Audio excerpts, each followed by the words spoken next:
It's Pastor Vishnu Prasad from Tobago.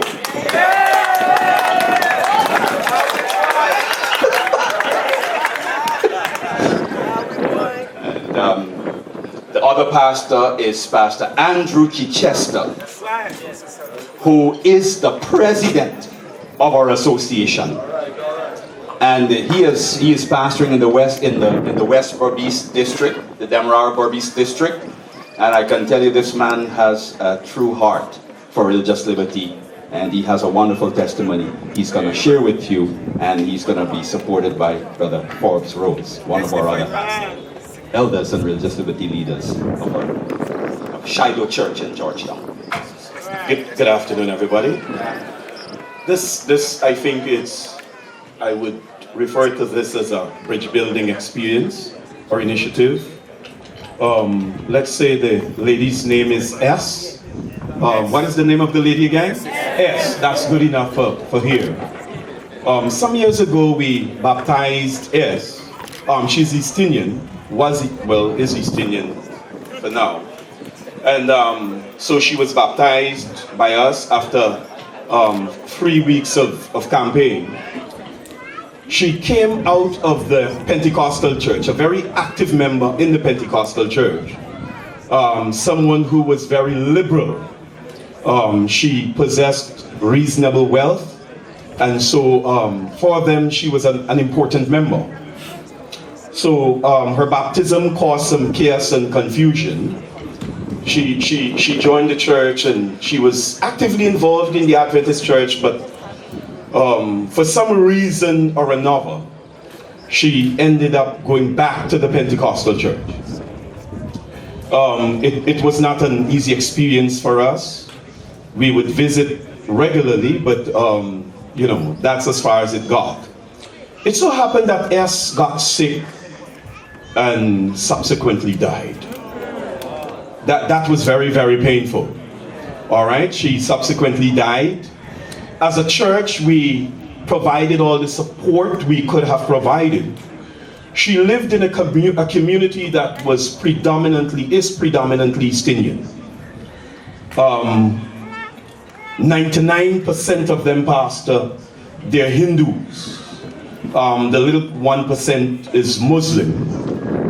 And so as a church, we rendered all the support we could have as it relates to grief work and otherwise.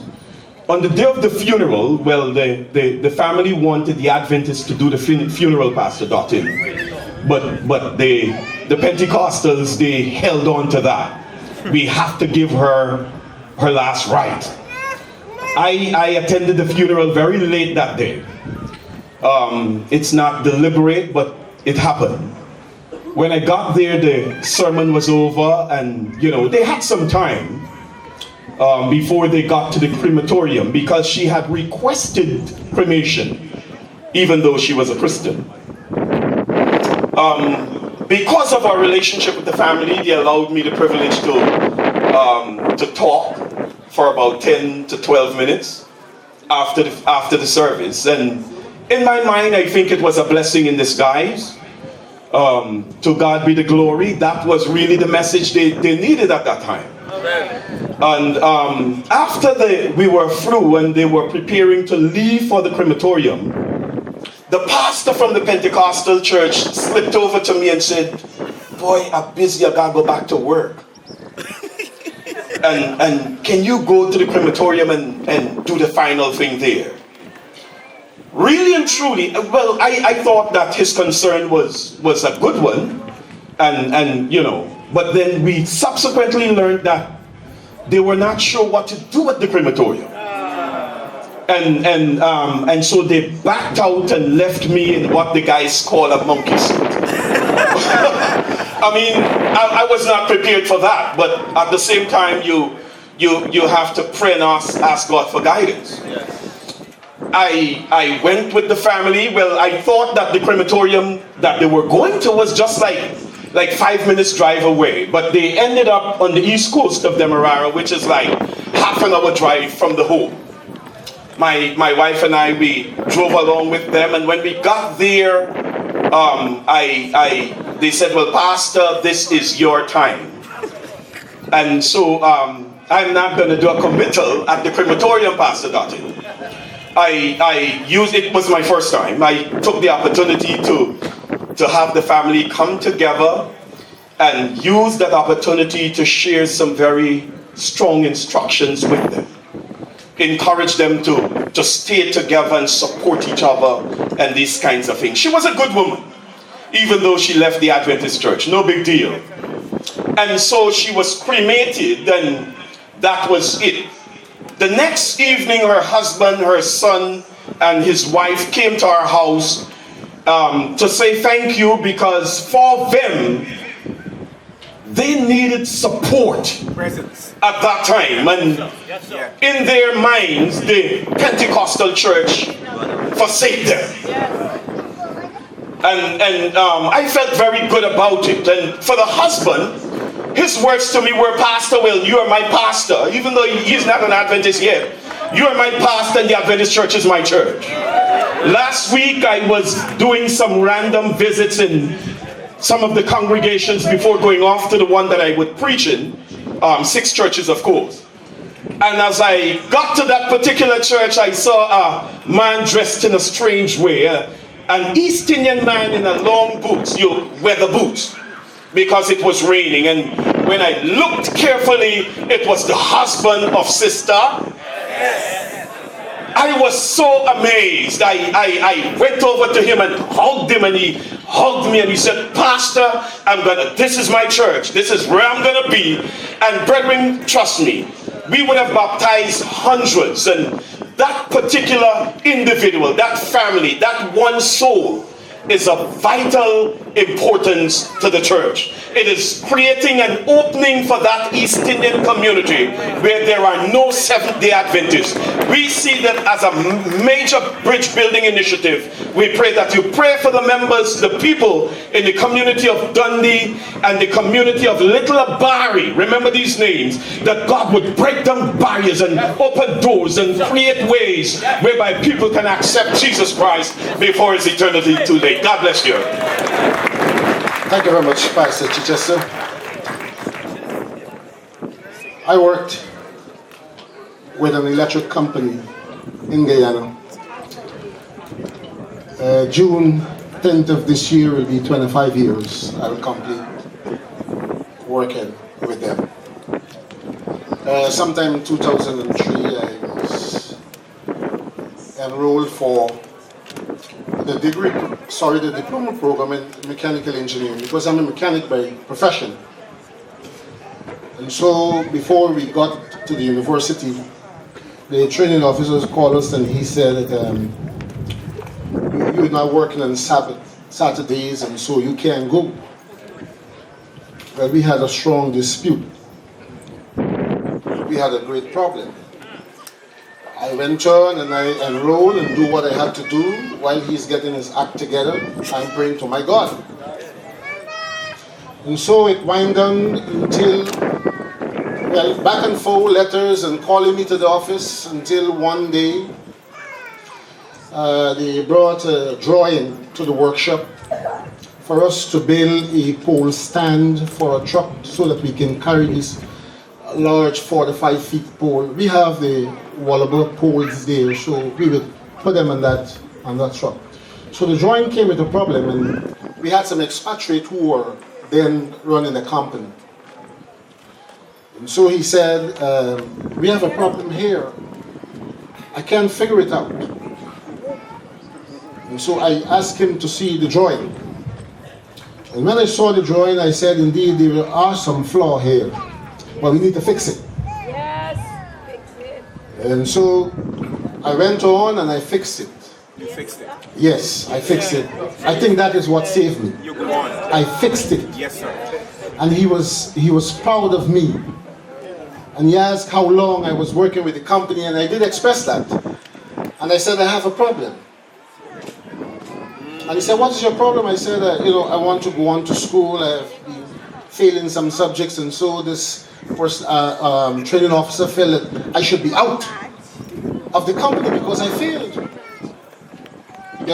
Each semester I would fail about 2 courses, so there's some courses to complete for me to graduate in the diploma in mechanical engineering. It was a great struggle for me. Nevertheless, he said, come to me in the morning. So in the morning I went to him. He said, you go over to the personnel manager and tell him I sent you. So I well decked and I went over to the personnel manager and I knocked the door as a Christian would do. So I was there with my brother Jesus. I was with prayers because I really wanted to complete that diploma. It meant something for me. And so I rapped at the door and he asked me to come in. And he asked, what is my problem? And I explained to him. I said, the Sabbath is the problem. He said, the Sabbath? What is the Sabbath? I said, I go to church every Saturday and I worship my God. That's my constitutional right. And it has been violated in this company. And you have to fix this for me. So he looked over his glasses. He said, you don't have a problem. I don't see a problem here. He said, how often you go to school? I said, all I need is a time to go to do the lecture and come back. And you know, some of those lectures would be 2 hours, some would be 1 hour. He said, that's a problem. I said, yes, that is what the training manager said. He said to me, you go pack your bags and go to school. So I said to him, I don't want any real problem. If you can put that in writing. He said, I am the HR manager here. I am telling you to go to school. I will fix the training manager. So then I said, thank you very kindly. And I went and I packed my bag and the manager in the workshop was looking at me. I said, I'm going to classes. He said, did you get a letter? I said, you talk to the HR manager. From since then, I had no other problem. They see me and pass me. And that was 2004. About 3 weeks ago, he saw me. He had to be retired. And he said to me, you're still here. I'm happy to see you. And I shook his hands. I said, God bless you. Yes. Thank you very much, Chris.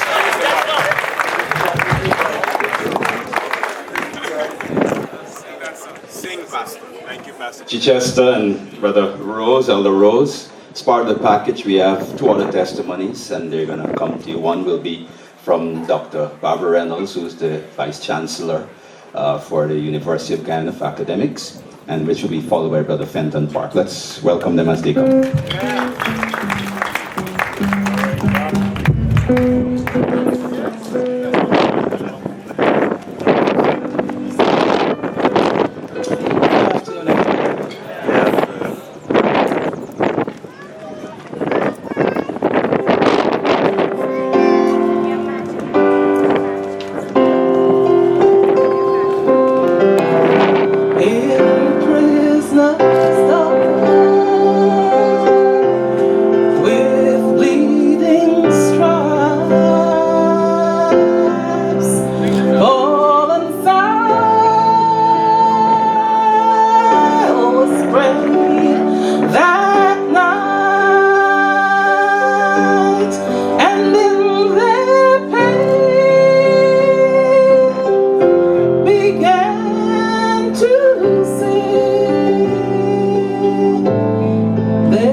This testimony comes from Trinidad.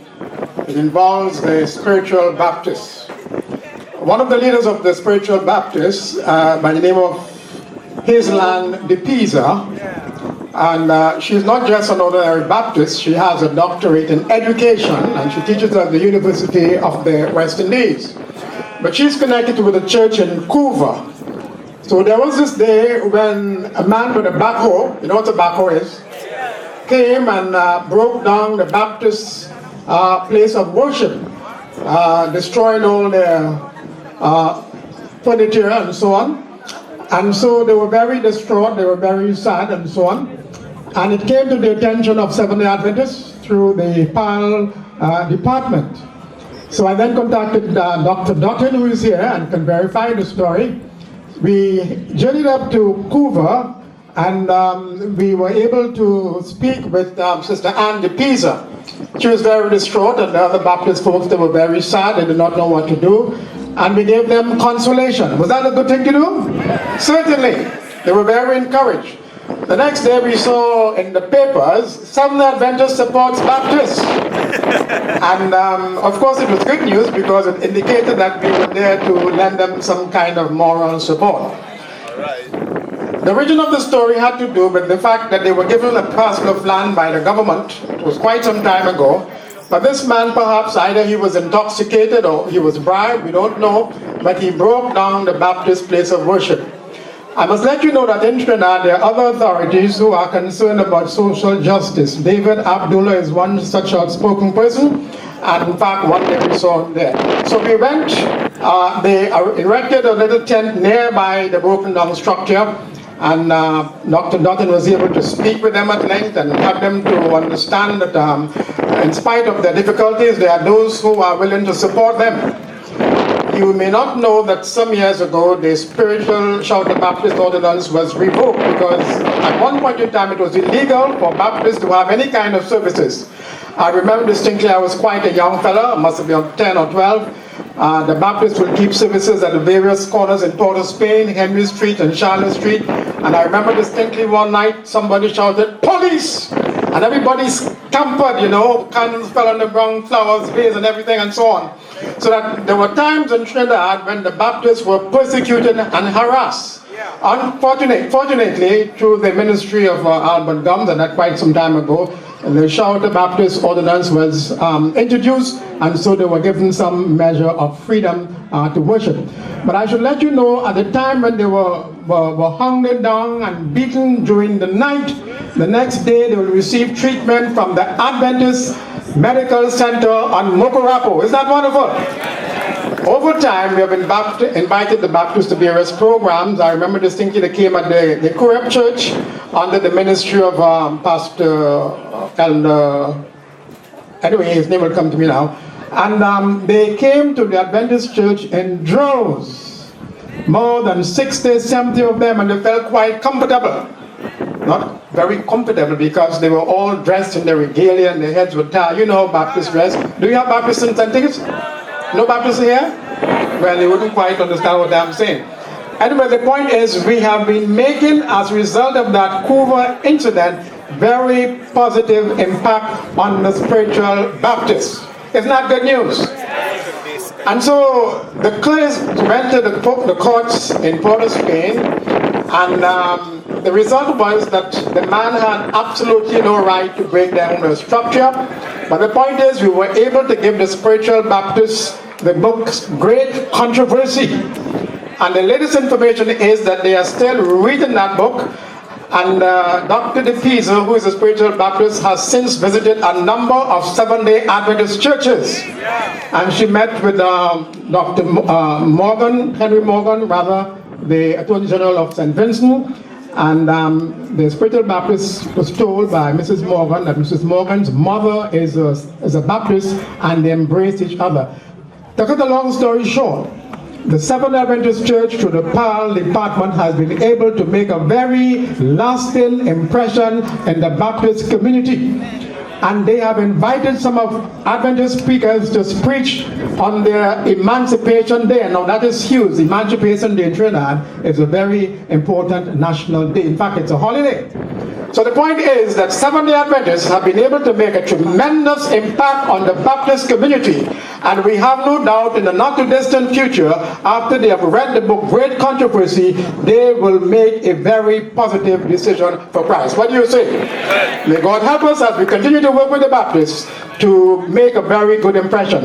As I close, may I introduce to you once again the leader of the PAL department, director of the South Caribbean Conference, Pastor Sampson, who is here. Pastor Sampson, could you stand, please?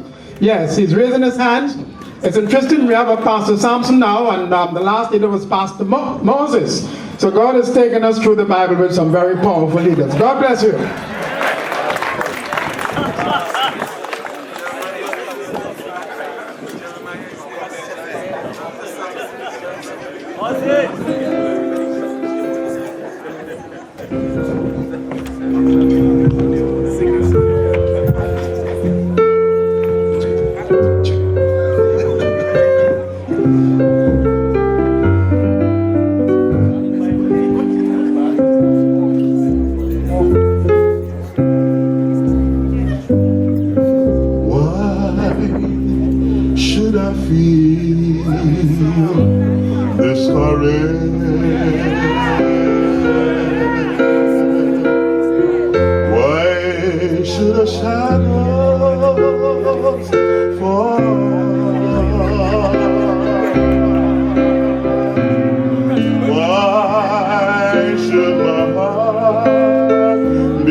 And I know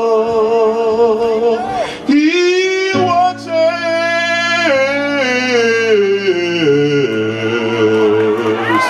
me.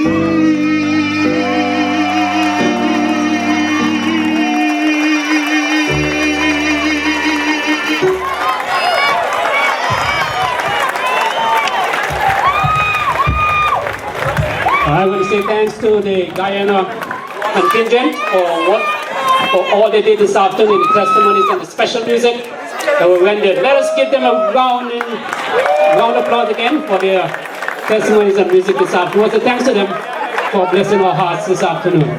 At this time, we will be having a testimony coming to us from Tobago. So Tobago will come and give us a testimony. After Tobago would have given their testimony, we'll have special music from Commissioner Brown, and then after that, we'll have the act of commitment. Good afternoon, brethren. How are you feeling? I am feeling as though I'm on Broadway.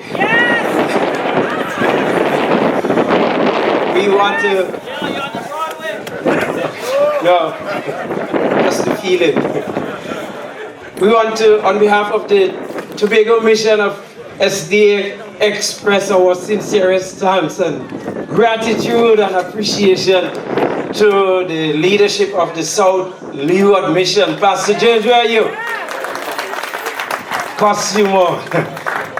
You know, we have been tremendously blessed during this weekend, and we say to God be the glory, great things He has done.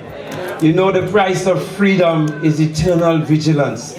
And this afternoon I was telling Brother Hurdle that I am very, very impressed with the march. I was very impressed with the march. It was really a testimony to the honor and glory of God. And we want to say to you, brethren, here in St. Kitts and Nevis and the rest of the Caribbean Union, let us not take our freedom for granted. It's a blessing and we must embrace it. And we must be proud to be Seventh-day Adventist Christians. In Tobago, we eat, sleep, and live religious liberty. It's a way of life. You know, and last night when we were giving our reports and so on, we gave you some snippets. And throughout the period, we have been having calls 24/7. On Sabbath mornings, people will call and say they have issues and we have to treat with them. But by the grace of God, we have many success stories. Brother Hurley is going to share one with you this afternoon.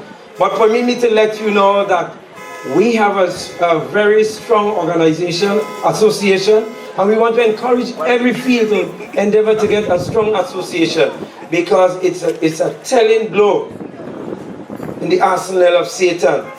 Satan doesn't want us to stand up for Jesus. And when you have a strong association, the laity is going to support the ministry in moving the message for Jesus Christ forward. So we encourage you to have your association. For this year, we have had some good success. And we are planning next 2 weekends, the first weekend in June, we're going to have a big program in the East, Tobago East. Pastor Dutton will be with us. And then in August, we're going to have another program.